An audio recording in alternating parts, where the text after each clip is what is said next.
My name is Average Joe, and I'm a proud geek with expertise in movies, superheroes, and animation. My name is Beef Pork Ribs. I'm a fine repository of esoteric knowledge, which I suppose most people would qualify as geeky. Though I dabble in many fandoms, my main areas of expertise are anime, movies, and Belgian comics, with a strong recent insurgency of D&D. Our mission is to bring nerd and geek culture to the masses by sticking it all under the microscope. Welcome to the Bat Jar Podcast. Movies, comics, graphic novels, TV, cartoons, animation, nerds are geeks, entertainment culture. Hear it on the Bat Jar, Nerdy Power. Nerds and geeks, come gather around the scene. Come and join us in the Bat Jar. Come and tune into Average Joe and his team. Lots of room here in the Bat Jar. When the newest nerdy news drops, these podcast pals put it under the scope.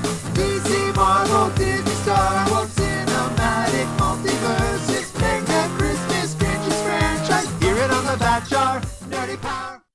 Hello there, and welcome to the Bat Jar Podcast, where we put nerd and geek culture under the microscope. And sometimes the microscope takes over a decade to come to us, and it's not quite the microscope we were expecting, but we can't really complain because it's taken it forever to come out.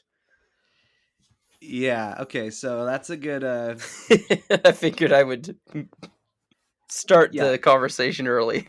Yeah, this is, like, when we did our episode on Shazam 2, I went into all the things that kind of made the release of the movie complicated. Yeah, and it's got nothing on this movie. Yeah, and it's unfortunate because, like, you know, spoilers, the movie has not performed well financially. And there's so many things that are going on, it's hard to, like, figure out what is the cause of the problem. I mean, the answer, I guess, is all of it, but, you know, it's hard to tell, like, how much of the film's lack of success is pointed in one direction or another. Right, yeah. It's... because, like, man, even if just the issues it has with its main actor were the only thing happening, it would still be enough to cause more than one problem. So, you know, it is a little hard to get into the meat and the potatoes, as they say, of what's going wrong. So first of all, just to note, we are recording this episode ahead of when we normally would, because when this episode goes up on the interwebs, I will be on my honeymoon on a Disney cruise. Hopefully I'll have run into Goofy or, you know, someone in a Goofy costume by this point. Why Goofy? Is that your favorite Disney character? Of, like, the classic Disney animation characters, yeah, Goofy's my favorite. Okay. Goofy is my spirit animal. You do the ha ha ha ha ho hoo hoo. Yes, I don't do it very well, but I have attempted the Goofy holler. I used to be able to do it, but I'm not going to do it because I just put my baby down. And it's one of those things that, like, it's really hard to do not at full volume. Yes, yeah. And you know what? I've met the real Goofy. Like, I met the voice of Goofy, Bill Farmer, back in 2016, right before we started the Bat Jar podcast. So I've, you know, in my sense, he's the real Goofy, because it doesn't matter how many people you run into wearing the Goofy costume. Like, he's the one who provides the real character, and the animators, of course, are a part of that. But there's, you know, at this point, probably hundreds of people who've animated Goofy that you can't give credit to one individual. But I digress. So, you know, we're talking about this Flash movie like 2 days after it's been released. By the time this episode goes out, it'll have its second weekend in theaters, so maybe it'll actually do better its second weekend. So this is pretty fresh reactions for us. But of course, I'm certainly not one to podcast on my honeymoon, so we'll be on a Disney cruise, so you'll have to enjoy us in the past talking to you in the future. And at the time of recording, I'm getting over a cold, so I might occasionally clear my throat or something. So, Beeper, before we get into it, Secret Origin segments, how were you first introduced to The Flash? Because if you can believe it, in all the years that this podcast has been going on, we've never really done an episode in depth on anything Flash related. We've talked about the Flash TV show. We've talked about this version of the Flash and other media, but we've never done a whole Flash episode. He is Barry Allen, though, right? In this movie, yes. Yeah. Okay. But, like, ignore just Barry Allen, like the idea of the Flash in general. Oof, man. I think just generally I was aware of the Flash's existence, like as a member of like one of the OG members of the Justice League, and you know, just generally I knew he was one of the fast people.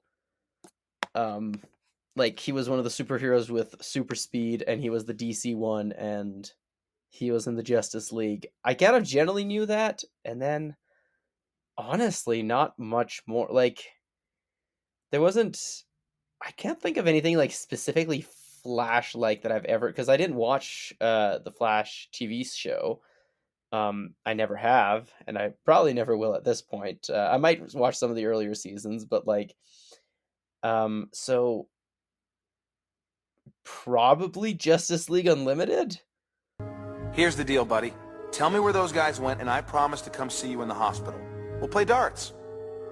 The soft kind. Okay. They're gonna ambush you at the Flash Museum. See? That's all we needed. Come on, we better get over there. What about your enemy? Oh, right. Dude, as soon as you finish your drink, turn yourself in. Got me again, Flash. Because I did watch a fair amount of that show when it was coming out ish, like on and off, because we didn't really watch it like a lot. But yeah. When you say Justice League Unlimited, does that include like the Justice League show that came before that when it was just the 7 of them, or do you mean just JLU? No, I just Justice League Unlimited. Okay. Like the actual, the show of that name. And yeah, because I did People actually sometimes watch. get them confused, right? Because it's a lot of the same. It's all the Yeah, same yeah, characters, but it's just later on in the story. Because Justice League Unlimited is the one that starts with Green Arrow, right? Yeah. Then it is in fact only that one. Yes. So he wasn't in it as much, I guess, as the original or the earlier iterations, because they had a lot of side characters, and Green Arrow being the audience insert / main character for the first season, which was nice, but also not. I didn't realize until later that he's a lot less of a big deal than I thought he was in the DC canon. I mean, between JLU and then Arrow, I think he's become more. Yeah, and Smallville did a lot for his popularity as well. BVS, the animated one, as well. The animated, you mean Injustice? Is it no? Is it Injustice? Well, there's no animated Batman versus Superman movie. Okay, so no, but Injustice is the video game, right? But they also made an animated movie about that. Okay, is that the one where Batman fights Superman and a one-armed Green Arrow helps him? Oh no, that's The Dark Knight Returns. Okay, yes, that's what I was thinking about. Yeah, right, because he's just fighting him to be like, yeah, you know what?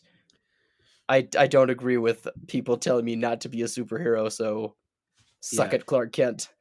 Injustice is famous because Harley Quinn calls out Green Arrow for calling his headquarters the Arrow Cave. She's like, you're clearly just copying Batman. You should call it the Quiver. And he's like, that's actually a much better name. It is. So similarly to you, like I can remember when I was a little kid, I had like some storybooks that were like drawn. They were drawn in the style of like Superman and Batman animated series that had other superheroes in it. So I think I was aware of the Flash from that, just in passing, be like, yeah, he's a fast guy. But my first real exposure was the Justice League animated series, so the precursor to Justice League Unlimited. And it didn't really matter to me at the time. That was my first time seeing that, but understanding like the version of the Flash on that show was Wally West, who was the primary Flash in the comic books at that time in the early 2000s. But he wasn't but Barry Allen is like the. Well, I don't know. He's the original. I think right? in the comic book world, Barry Allen is like the most famous Flash. But Wally West has more humor. So in the Justice League show, he's used as like the comic relief character. He's seen as like a little younger than all the others. And it was always interesting to me as a kid because he was played by Michael Rosenbaum, who I also knew as Lex Luthor on Smallville. Yeah, that's a strange one. in the sense that like that actor has a lot of range because Those I are would have very different characters. it was almost how I felt about like finding out Mark Hamill as Luke Skywalker and the Joker, because I'm like, these performances are so different from each other. It's hard to believe they come out of the same person. It wasn't until much later that I learned that Wally was actually like the third Flash, like significant Flash character from the comics, and that Barry Allen. And then it really only actually was when the Flash TV show started, coming out of Arrow, that I started to become more familiar with Barry Allen and his story. My name is Barry Allen, and I am the fastest man alive. When I was a child, I saw my mother killed by something impossible. My father went to prison for her murder. Then an accident made me the impossible. To the outside world, I'm an ordinary forensic scientist, but secretly, I use my speed to fight crime and find others like me. And one day, I'll find who killed my mother and get justice for my father. I am the Flash. Okay. Yeah, because it is this weird thing, with the Justice League where, like, you've got, Superman is always Clark Kent. You've always got Bruce Wayne as Batman. You've always got Unless it's Diana. Batman Beyond. Well, okay, fine. But, like, but even there, Bruce Wayne is still the older, like, he's still there as the previous Batman very much. Like, but then you get, like, the Flash and Green Lantern, and both of them, there's, like, half a dozen of them. Yeah. Actually, it's funny you say that because right before my wedding, we were staying at a hotel and they had a Cartoon Network, and so, like 10:30 at night, they were airing episodes of Superman the animated series. I was like, this is great. And there's an episode that introduces Green Lantern. The Green Lantern in the show is Kyle Rayner, who was the Green Lantern in the comics at that point in the mid-90s, but he basically has Hal Jordan's origin story, like a different Green Lantern. They clearly wanted to use Hal Jordan's origin story, but I guess they must have felt like they had to use the character who was Green Lantern at that time. Yeah. Oh, that's sorry. I watched Megamind today, and I just, as soon as you said Hal Jordan, I just heard Hal Stewart. Because you love Megamind. It is a great movie, and I showed it to my daughter for the first time, and she seemed to enjoy it too. But it is because Hal Stewart is a mix of two Green Lanterns. Like, right. The name was intentionally that as a nice little Easter egg of that movie. But all right, so yes, that's our secret origin. Secret origin for the Flash, the character. As I've mentioned, there's been a couple different Flash superheroes. Technically, the first one was a character named Jay Garrick. Have you heard of Jay Garrick before? Actually, like never ever? I mean, I'm sure I have at some point, like, because I remember. So, I remember listening to an interview, with because of Critical Role with Taliesin Jaffe, who voiced the Flash in like a number of video games and one of the TV shows. I can't remember which one, but like he was talking about the interview and he was going through like asking, he was saying, they'd asked me and told me, well, what kind of voice are you going to do? And he said, well, I want to know which Flash is it? And he just started listing all of them and asking, is it this one? Is it this one? So I'm sure I've heard the name before, but yeah, he's famous because his costume is basically a red shirt, blue pants, and a silver helmet with like wings on it, like Hermes. I have seen that. Yes. He first appeared in Flash Comics #1 in 1940. It was created by Gardner Fox and artist Larry Lamphert. So he's arguably, like he came out like right after Superman and Batman. He was like one of those characters that came out. He was in the Justice Society, but he kind of went away after the golden age of comics kind of died out. And then the second version of the Flash, Barry Allen, came out in the mid-1950s. What's interesting about Barry is that really all they took from the Jay Garrick version was like the name and the powers, and they came up with a totally different idea, totally different explanation for the powers, very different looking costume. And they did that with a number of DC characters during the Silver Age, as it's called, in the 1950s. So like Green Lantern, Hawkman, the Atom, all examples of characters they basically came up with totally new ideas for. And as we've said, the Barry Allen version of the Flash is the one that's in the new movie. He's the main character in the CW TV series. And I think because he's been around the longest, he's probably the one people know the best, because he first appeared in a series called Showcase, which was designed to obviously showcase new characters. Showcase number 4 in 1956, with credited with writer Robert Kanger and artist Carmine Infantino, who was a famous, I know him more as a famous artist of the Silver Age. I think Barry Allen's most famous contribution to comic books is dying in the event Crisis on Infinite Earths. Right. Well, I mean, also, but he was also like he was the one that they used for Crisis, right? Like the first Crisis, right? Yes, that's So that like, was 1985. Yeah. Was Crisis on Infinite Earths. So he was the main version of the Flash for about 30 years. Like he was in comics continually for about 30 years before they decided to kill his character off. And then in the ensuing reboot that came after that with the whole new universe, they decided that Wally West, who had been Kid Flash up until that point, would become the Flash after that. So from 1986 to 2009, Wally West was like the only Flash. And then they decided to bring Barry Allen back to life. They had a new Crisis that basically allowed him to come back from the dead. And it's been in a weird space ever since then, at least in the comics, because now they both exist and they both go by the Flash, and they both have very similar costumes. It's kind of like just the same. It's the same thing with Spider-Man, where there's multiple characters dressing similarly using the same name. But they also have similar origins to, like, they didn't redo the origin completely either. Like, it happens in a different way, but not really. But like, it's the same. You know, similar to like the Spider-Man thing, where it's like they all get bitten by a radioactive spider. It's just who gets bitten, when, and how might change a little bit. Yeah, I mean, in the original origin they gave to Kid Flash, it's literally Barry Allen is showing his nephew Wally.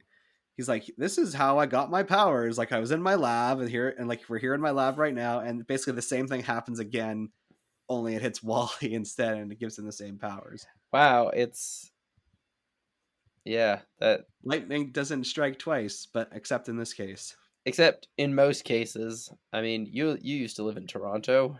It's one of the places where lightning strikes the most often in the world. I've never lived in Toronto. I've definitely visited. In the Toronto area. We would consider where I grew up in the Toronto area. Okay, fine. Still a good 2 hours. But close enough to Toronto to, I don't know, to know. Close enough to not call it Toronto. Oh, Tirana. Toronto. It was, yeah, but yeah, the not the Eiffel Tower, but the CN Tower is one of the place. I think it is the place that's struck by lightning the most in the world. It's definitely struck very often because it's, it's a tall structure in a city that is a pretty wet weather. All right, so when do you think they started working on a Flash movie? Oh wait, I should know that. Like this Flash movie, or just like what's? If you can give me the exact year that Warner Brothers started working on a Flash movie, I'll be impressed. 2005.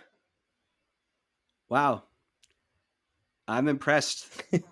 Warner Brothers hired David Goyer. I remember it's because Mjolnir was listening to a podcast that said, or no, that's not it. I just saw like a 5-second clip, the first 5 seconds of a review for the movie before watching this, who said a disaster 18 years in the making. Ah, okay. So I can't take credit. But that is crazy, though. Yeah, Warner Brothers hired David Goyer to write, direct, and produce a Flash movie in December 2004 after being impressed with his script for Batman Begins. Oh, wow. Several things happens. The writer's strike, I guess that not the one that's happening right now, but the one from 2007, basically put the movie into dispute. And then it's amazing the number of different, like I'm looking at an explanation here, and it's like the number of different creative people who were involved at some point with the Flash movie. It's kind of ridiculous.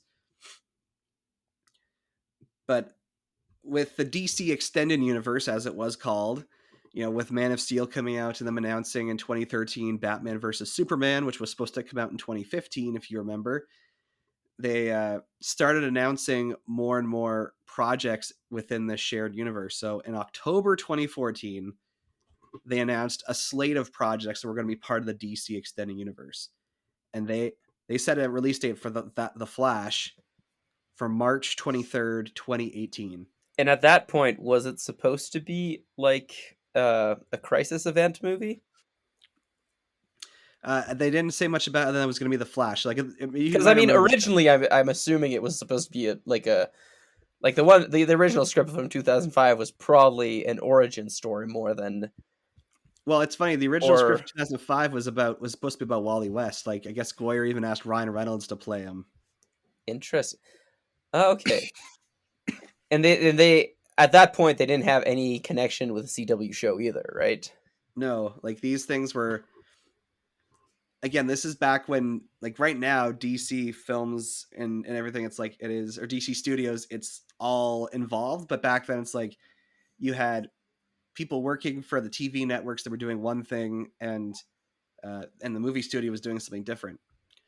So, like the people making Arrow brought Grant Gustin as Barry Allen into the second season of Arrow in like 2013, right around the same time that Man of Steel was being released, and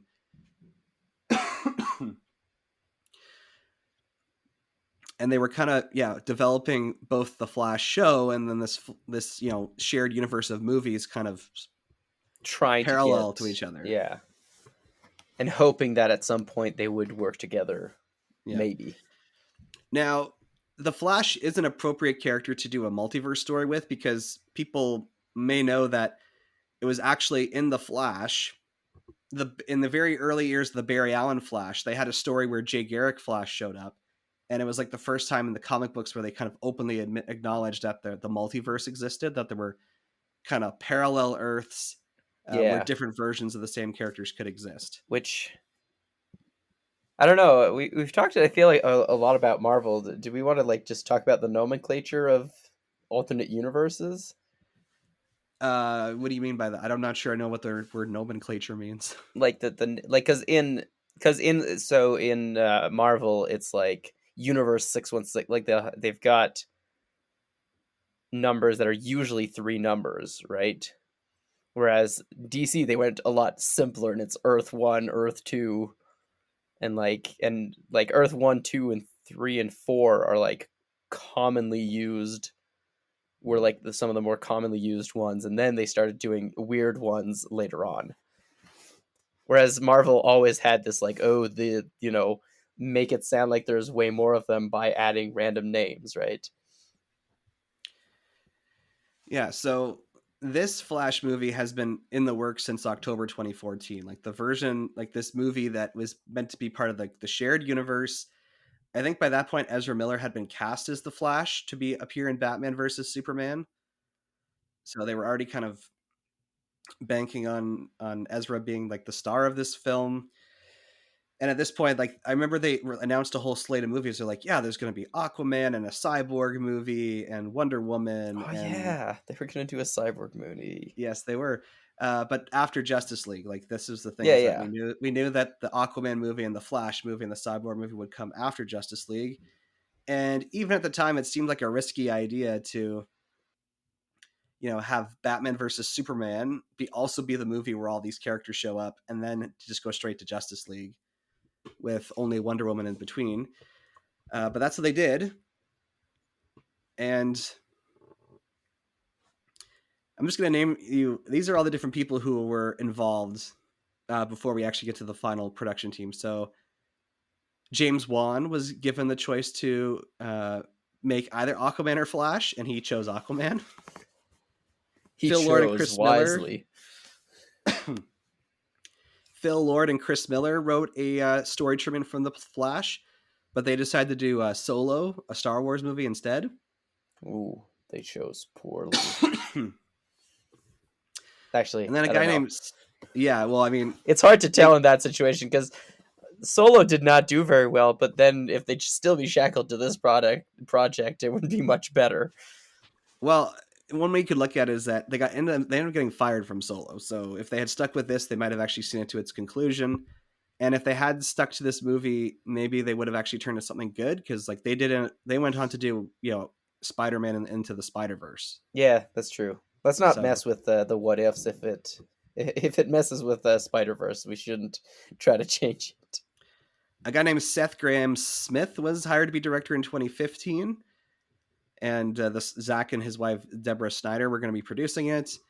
But then he left the project in April 2016, citing creative differences with Warner Brothers in relation to his script. Mm.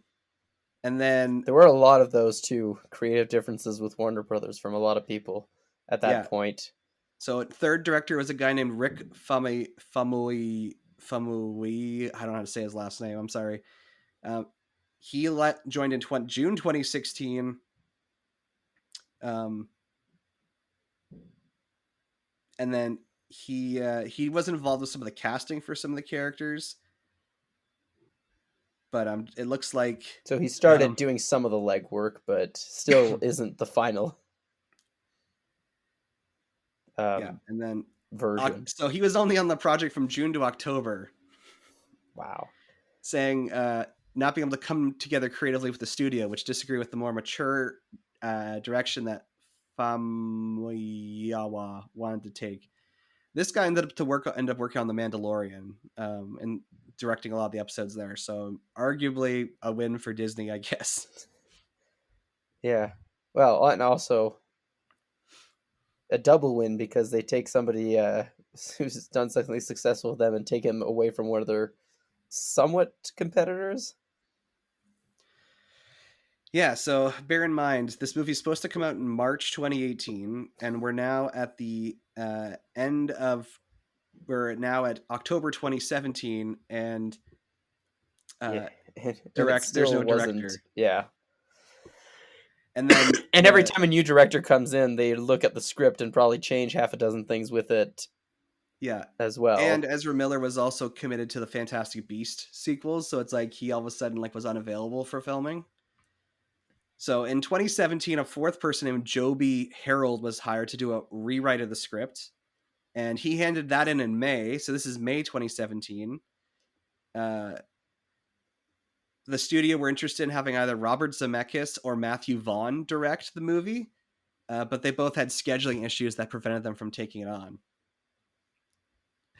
So those are two directors who just straight up said no, but due to scheduling conflicts, they asked Sam Raimi, they asked Mark Webb, they asked Jordan Peele, who all had already turned down the film, and they even asked Ben Affleck to direct it, and he turned it down.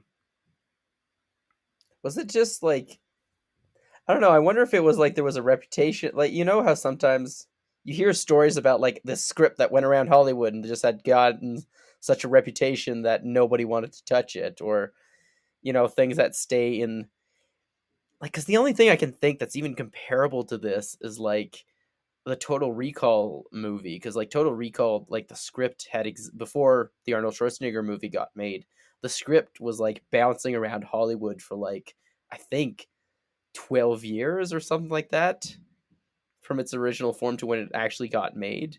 So like but at some point it's just everybody knew that the script existed, it's just nobody wanted to commit to it because it was like, yeah, it's never going to happen.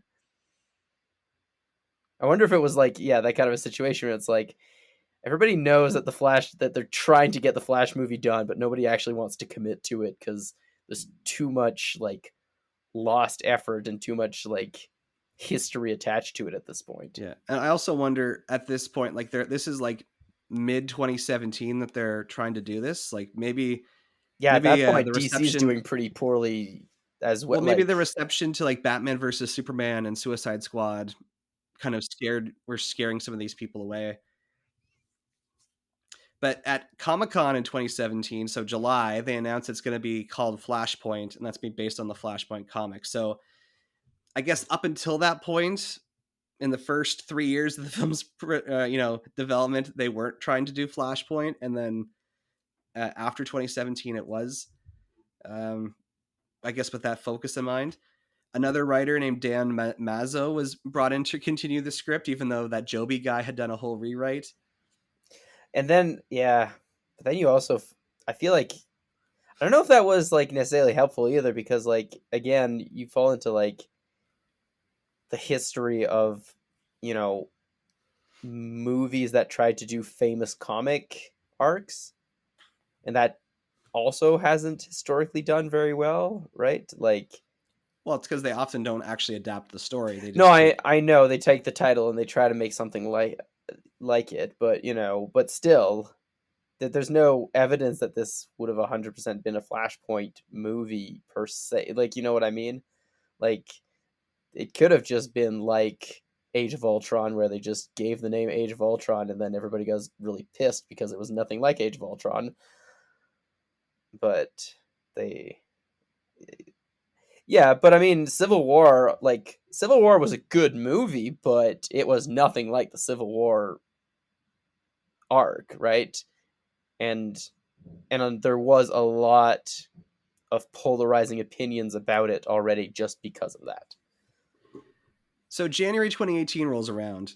They've gone through 4 directors. Obviously, that's not making its March 2018 release anymore. And a filmmaking duo of John Francis Daley and Jonathan Goldstein, who went on to direct the Dungeons and Dragons movie, entered negotiations and were named as the directors in March of 2018 when the movie was supposed to come out. So obviously it's not coming at the same time. They revert the movie's title back to just The Flash, but I guess keeping elements of Flashpoint in there. And then filming was going to begin in February 2019, but Ezra Miller's commitments to the Fantastic Beasts movies delayed that again. So with all this in mind, The Flash is now looking at a 2021 release date. But as we know now... And then, by March 2019, Ezra Miller apparently was writing a new version of the script with comic book writer Grant Morrison, because he didn't like the lighthearted approach that the Goldstein and Daley approach were taking. Which apparently was backed by the studio because they didn't want the more adult or, serious themes. Which, considering other DC properties that have come out since, is also kind of funny. I mean, they must have changed their mind on the tone of that movie almost as many times as they changed directors. Because, like, from 2005 to now, the tone of comic book movies at large, but also, like, the DC movies has, like, flip-flopped and switched around quite a bit. Yeah, so they didn't like Miller and Morrison's script, so... and then it was in July 2020 that Daley and Goldstein left the project. So this is like the 5th directors to leave and like the 5th or 6th set of writers to be involved. And then they hired Christina Hodgson to be the screenwriter, who wrote the Birds of Prey movie. Okay. And this would have been after Birds of Prey came out? Yes, because this was like July 2020. Yeah. And Birds of Prey was February 2020. I didn't like the story of the Birds of Prey movie, but I thought the screen, like the writing was in, like the story, like the character lines were good, I guess. Yeah, the ones that had characters. Yeah. Because and then finally in, I guess it was, okay, so there's a conversation about the writers and the directors. So it looks like November 2019, Andy Muschietti became the director, and he's the man who ultimately ended up directing this movie. So he was the 6th director to get involved. And plus the dozen others who refused to. Yeah, and then Christina was like the 7th or 8th or 10th writer to write this. Yeah. So this is November 2019 that they've got all these, the director and writer locked in finally after 5 years. And in the time that's come out, like Ezra Miller has appeared in Batman vs. Superman and in Suicide Squad and then Justice League, which of course was received super poorly. So And you in have to Justice wonder. League, the Snyder Cut, and Well, that hadn't come out yet, right? Oh, yeah, 'Cause that was only later. that was that was. It feels like So it came out longer ago than it did. yes, so filming was expected to begin in 2021, and they scheduled The Flash for a new release date of July 1st, 2022. Obviously, that didn't end up happening either, but that wasn't. But we're getting closer. Yeah, that wasn't like every delay since then has been more so the result of the pandemic rather than everything else. In April 2020, during the start of the pandemic, its release was moved actually forward to June 3rd, 2022, which I guess they must have thought things were going to go well. The release date was then moved to November 2022. It was supposed to come out last November, and then it was shifted up to June 2023, which is where it finally ended up. When you hear all this and you hear that all these different creatives people and all these different writers and the movie has been basically worked on in some way, shape, or form, and I haven't even gotten into the fact that DC Films has had its leadership change like 3 times during the course of this film's production, and I'm told even with James Gunn and Peter Safran coming in like last November, they also made changes to the movie. Yeah. What does this say to you as like an audience member? You lost both parents in one day. There's got to be a way to fix it, right? You could destroy everything. Bruce, I could go back and save her. Hi, Mom. This can't be happening. Want some help? Wait, he's Batman? What did you think we were doing here? I'm not gonna lose my mom again. The Flash.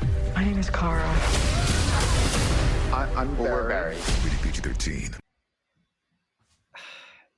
There's a lot of wasted money, and it feels a lot like sunk cost fallacy may have started kicking in at some point. Like, it just, I don't know. I would expect this movie to, I would go into that movie expecting kind of a mess, but also knowing that there's no way they're going to not release it at this point, because not releasing it would be so much worse than no matter how kind of messy the product might be at this time. Well, they canceled the Batgirl movie, and it had a way less complicated history. Yeah, but also less money invested in it. Because here's where my brain is going, is like, if they were somehow able to make the original 2018 release date, the Flash TV show would have only been on for, 3 or 4 years at that point. So people might have still been interested, because like the Flash series went on for 9 years. It just finished now. And it didn't, like, there were some good episodes in the final season, but didn't end on a super high note. This movie ended up coming out 2 weeks after Across the Spider-Verse, which is, again, a multiverse movie, and it actually asks a lot of the same questions philosophically. So way too and also, if this movie had come out in 2018, it would have been way before all these movies about multiverses. Like, how many multiverse movies have there been? Well, I mean, at least 4 or 5. Yeah. Only 2 good ones, and it's the 2 Spider-Man ones, but so yeah. So there's the fact the movie's been around for too long. Maybe interest in the Flash has declined because the TV show has been around.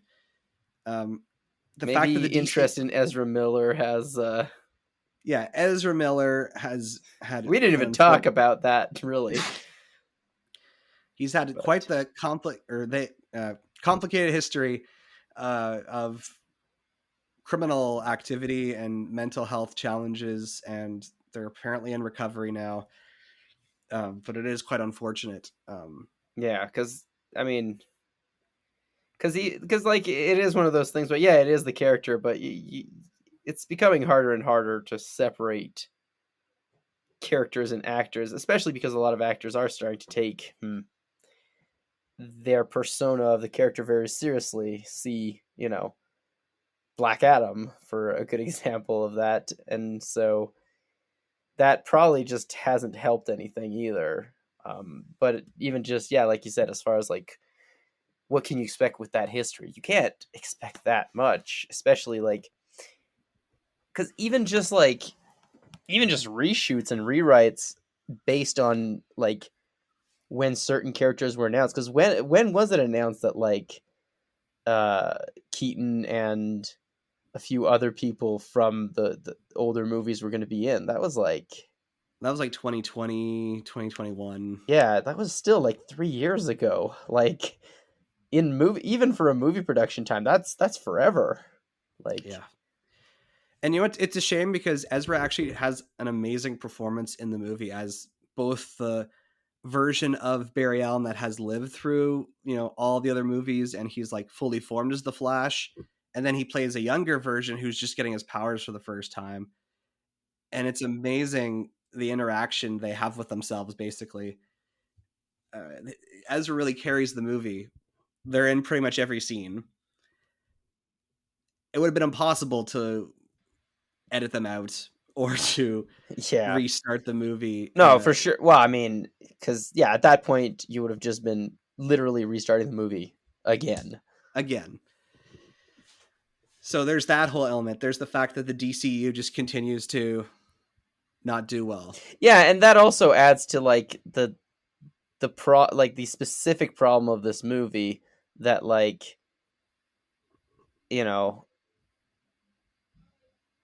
do people really care what happens in this movie, since like, because it's not even like, is it the vehicle for resetting the universe? That's just or is it that. not anymore? Honestly, the end, it's like it doesn't feel like it. Like there's because like that would have been the only, like, because it's it's I remember some people were comparing it, like before it came out, we're comparing the concept of it coming out to the Black Widow movie, where it's like this movie might have had a chance at some point, but now is not that point. Like nobody cares about this character, this continuity even anymore.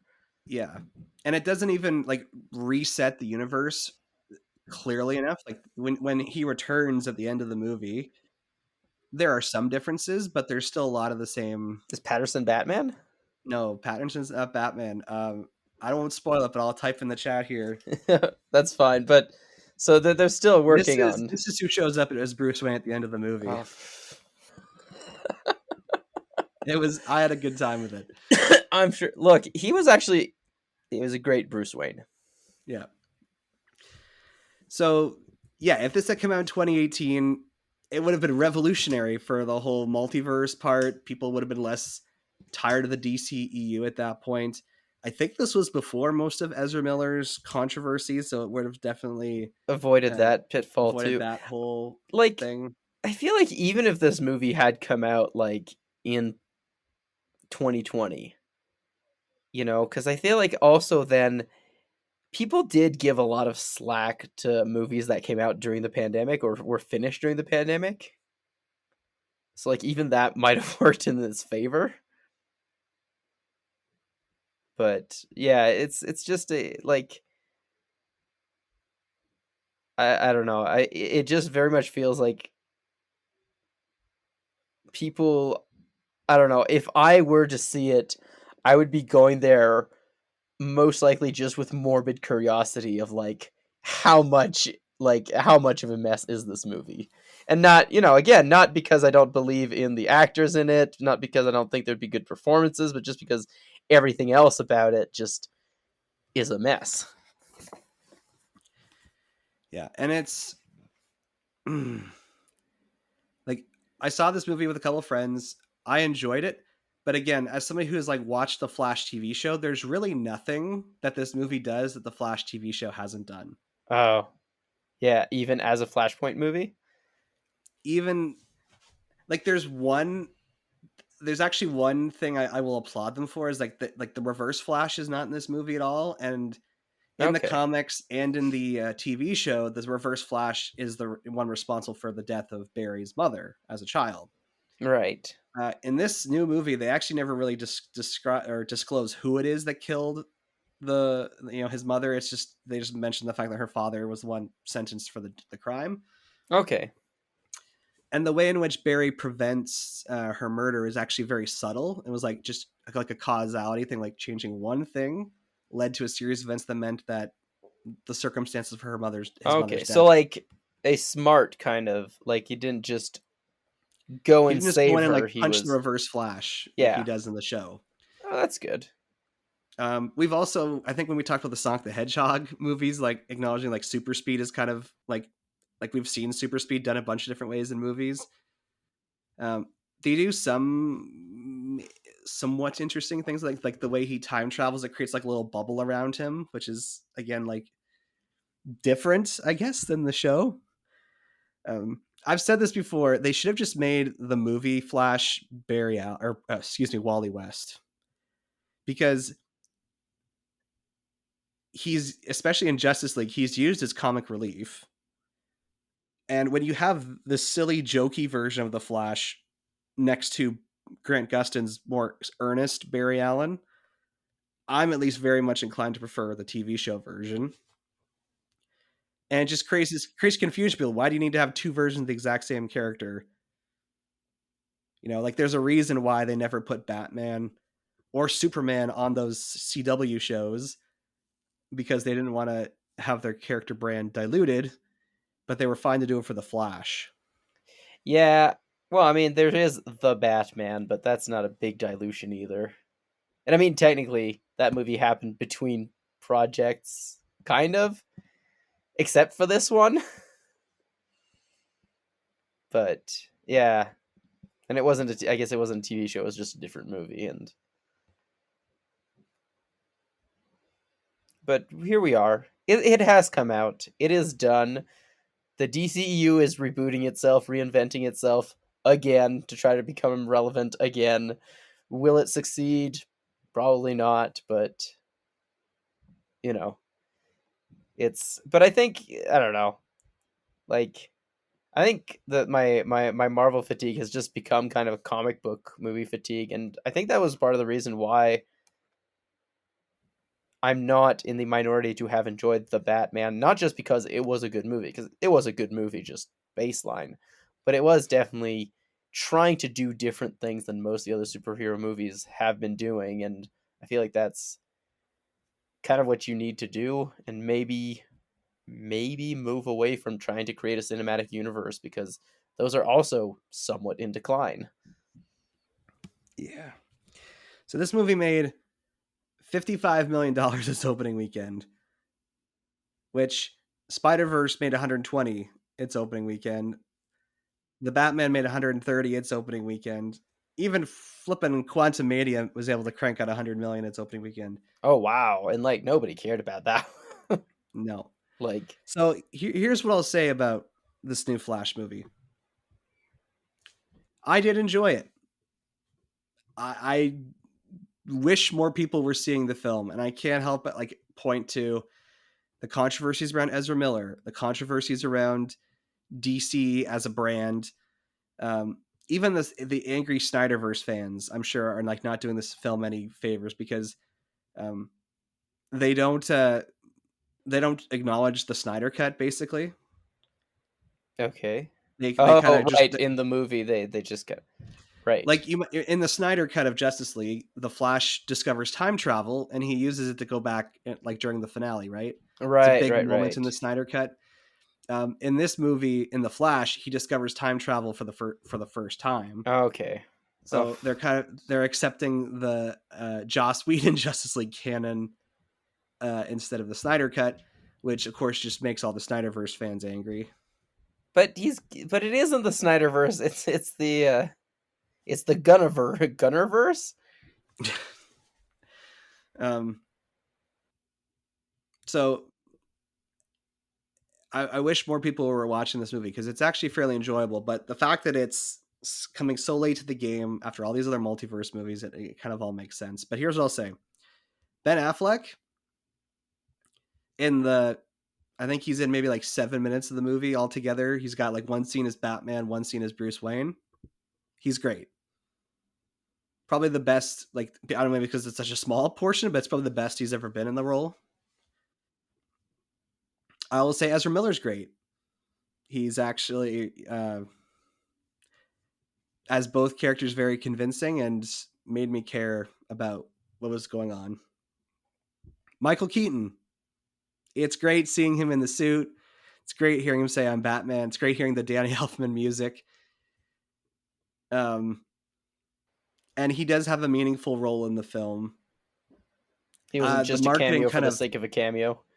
Well, he's in a major chunk of the movie, but I would say the marketing has really shown off most of his best parts. Mm. And I'm like, I wish I had seen more of this in the movie and not in the advertising. Yeah, that's fair. So, Sasha Calle as Supergirl. She's in the movie less than I thought she was, but she was good. If they ended up choosing her to like be Supergirl and other things, I would be fine with that. But based on how this movie's performing, it's probably not very likely that anyone involved in this is going to keep playing their parts. I will say the movie itself, it's kind of Flashpoint. And I'm like, couldn't you just gone all the way? Like they found a way to try and take elements of Flashpoint and kind of inject them into a more DCEU movie.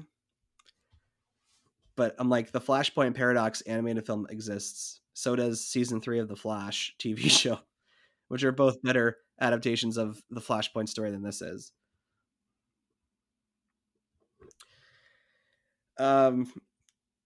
What can I say that isn't good about the movie?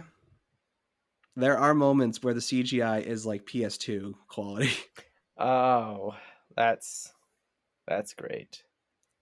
And maybe you can get away with it because it's mostly how people look inside the Speed Force. But then it has to be consistently stylized as such, is it?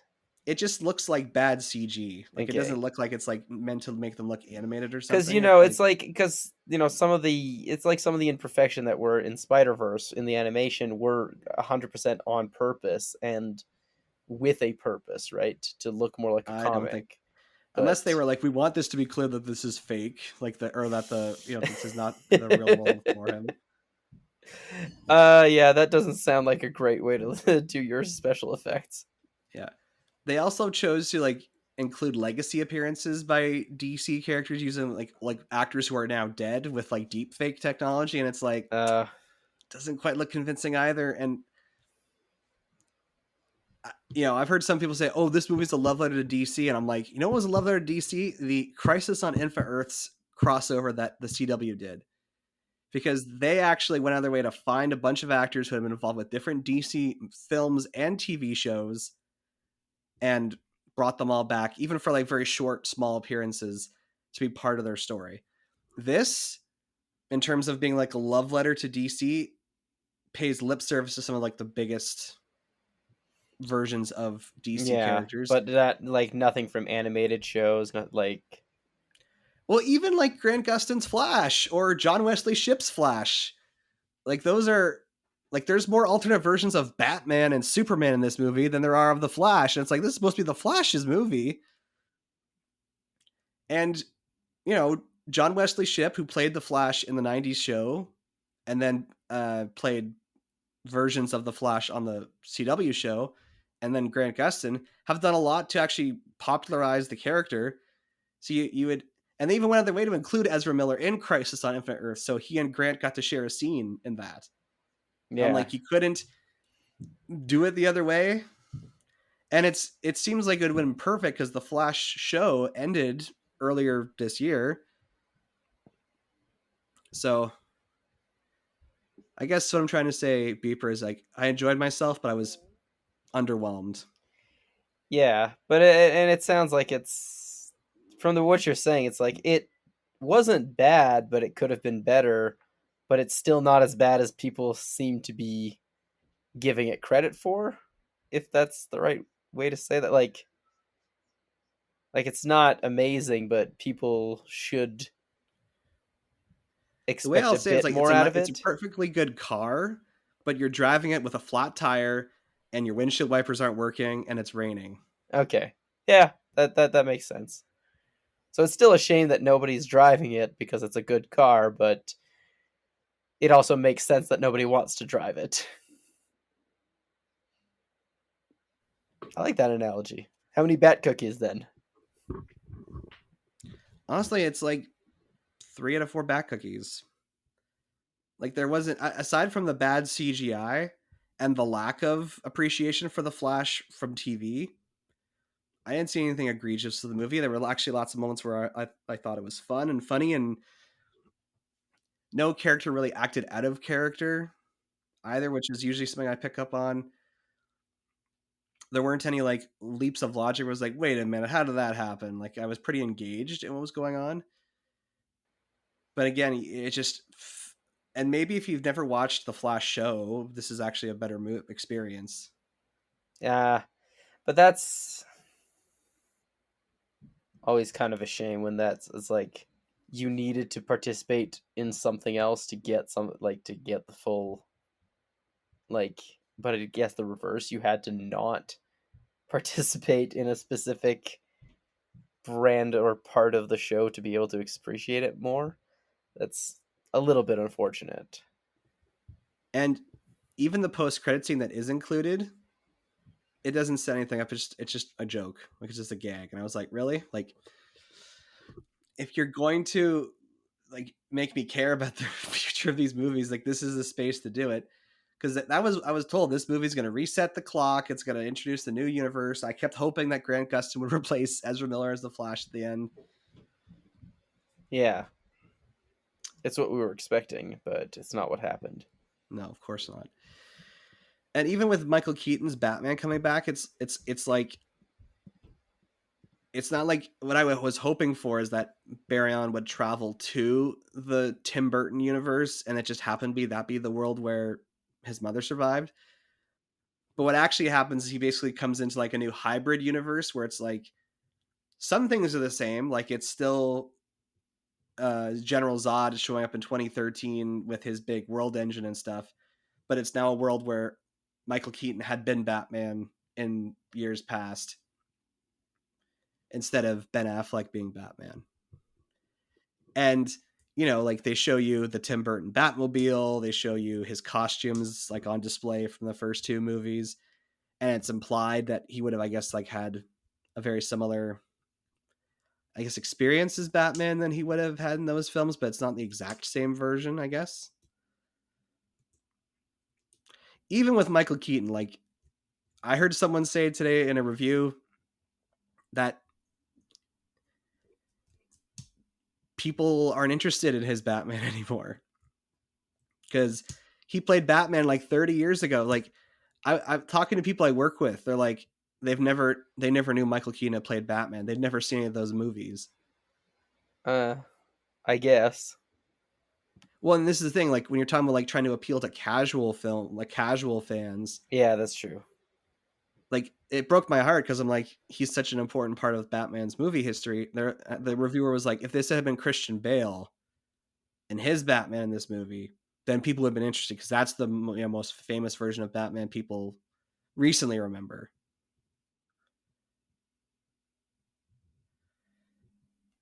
But yeah, I don't know. But at the same time, I think I'd be okay with it. Like, you know, I am a fan, and maybe that's where the people say it's a love letter, because there are some of the legacy characters that were important are in it. Mm-hmm. Oh yeah, like it was still a love letter, but I would say a love letter to DC movies more than DC. Yeah. And really, honestly, it's mostly Batman and Superman, which, to be fair, the majority of the films that have been made by DC are Batman and Superman movies. Because they haven't been able to figure out how to make a movie about anything else. But I'm just disappointed because I'm looking to the future and like I'm really excited about this Blue Beetle movie, but I'm wondering if this same problem of just the lack of interest in DC with the combined, like, what's the point? It's all being rebooted. You know, he's a very obscure character. Yeah. Well, perhaps, you know, perhaps the Blue Beetle will be one of those come out of nowhere like the first Guardians was, you know? Because he is a bit more obscure, a bit less directly involved with everything. And maybe, you know, a couple of movies or properties like that will work out. Because, I mean, there's also now, like, DC has an opportunity to get new TV shows out, right? The Flash is done. Almost, like, all of their TV shows have kind of come to an end. There is possibilities for the future. I'm still 100% of the opinion that they should reinvest into animation more and take that aspect of it, because they still got Teen Titans Go, and the Teen Titans / Teen Titans Go crossover is supposed to happen, and like things that are igniting a bit more hype. Animation is starting to get, you know, more respect again for certain aspects of things, and maybe that's the way to go, you know? So after all this conversation, are you any more interested in seeing the Flash movie? Yeah, I guess so. I definitely still do not see myself seeing it in theaters, but, you know. Yeah. And that's more the other part interested in too. seeing it at some point. If this had come out in 2018, it would have been long before the whole, like, I'll just wait till I can stream it conversation around movies. Yeah, that too. So this is, again, a lot, like, you compared to Black Widow, I'd say this is very similar to that movie in that it came out at the wrong time. Like, if it had found its right niche, if it somehow could have magically made that original release date, if this exact movie, and you just send it back in time to 2018 and play in theaters, we should do our own Flashpoint story right now and, like, try and, like, basically take a print of the Flash movie that came out now and take it back to 2018, throw in theaters, see what happens. If we could do that, I would. Yeah, because it would be done interfering with some of the other movies that people refused and started doing, but I don't know. It would be funny, but would it save the movie? Would it save the DC? Like, because I think it'd be interesting to get people's reaction, but would it save DC? Would it keep all the things that have happened from happening? I don't think. Only you can save DC by going to the theaters and watching The Flash. Yeah, go watch The Flash, guys. If you care Give it about a shot. DC, it's an enjoyable movie. We care about DC. Yeah, I know by our next episode I'll be less stressed because I'll be back from my honeymoon.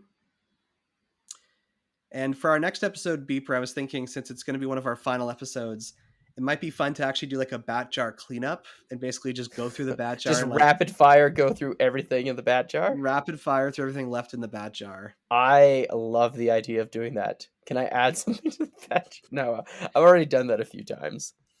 But... Well, if you want to be part of that, if you want to contribute to that, folks, make sure to send us an email. If you want to reach the show, you can send us an email at batjarpodcast@gmail.com. Or you can tweet us at The Bat Cookie Jar. You can find the Bat Jar Podcast wherever you listen to podcasts, including YouTube, because we got a channel. Share our posts on Facebook, write reviews, give our shows a rating. This will help all people join us inside the Bat Jar, and we appreciate it dearly. It's your last chance, guys. Send us something or else it won't get in the rapid fire. So come back to the Bat Jar Podcast in 2 weeks when we basically do a bat jar cleanup episode and make sure we get everything out of the jar before we end the series. And until that time, I'm Average Joe. I'm Beef Pork Ribs. Catch you on the flip side. Catch you on the flip side.